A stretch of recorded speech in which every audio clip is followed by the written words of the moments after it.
Bonjour et bienvenue dans Être une femme. Aujourd'hui, c'est une grande voix du théâtre que nous recevons, une femme de scène, sociétaire de la Comédie Française depuis 25 ans, qui traverse les répertoires avec une liberté remarquable.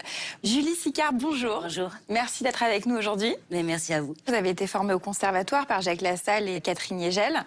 Qu'est-ce que ça vous a apporté? Je suis tombée sur des maîtres. Je pense qu'ils ont réussi à me faire comprendre qu'on pouvait dompter son instinct, apporter de la rigueur, de l'attention au texte, à ce qui se passe.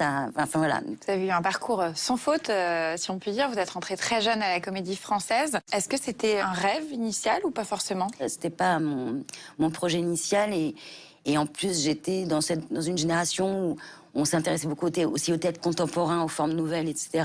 Et à cette époque-là, c'était pas la Comédie Française que naissaient toutes ces nouvelles choses. Mais finalement, c'est Catherine Yegel qui m'a donné l'opportunité d'y rentrer et c'est là que j'ai vu que je m'étais complètement trompée et que j'étais comme un poisson dans l'eau, quoi. Comment on trouve cette place finalement dans cette grande famille et qu'est-ce qu'on y apprend? La place, on la trouve, mais on nous la donne aussi. C'est-à-dire que c'est pas du tout un théâtre, la Comédie Française, où on peut cultiver son ego, bizarrement. On apprend le respect aussi et la patience et l'amour de regarder aussi ses camarades et de les admirer tout le temps, quoi, parce que on est entouré de bons comédiens. Vous parlez souvent de votre attachement au texte.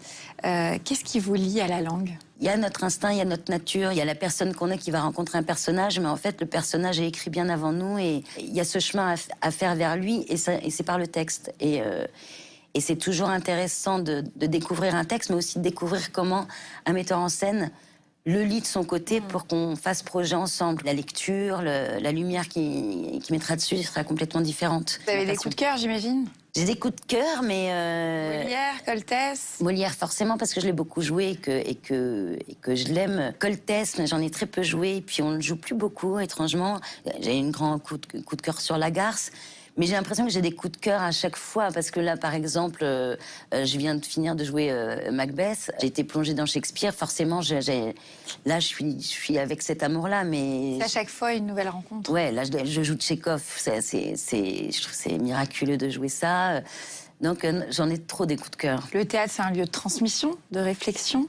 C'est quoi votre mission aujourd'hui? J'ai un autre combat intérieur qui m'anime, c'est l'éducation. Enfin, j'ai l'impression qu'un pays va bien aussi quand on s'intéresse à la façon dont on éduque et dont on offre la culture à la jeunesse. Mais donc voilà, oui, là par exemple, la Comédie Française aujourd'hui intéresse beaucoup la jeunesse. Le public est très jeune. Et ça fait du bien. C'est bien de se sentir utile à ce niveau-là, oui. Merci beaucoup pour cet échange passionnant. Merci.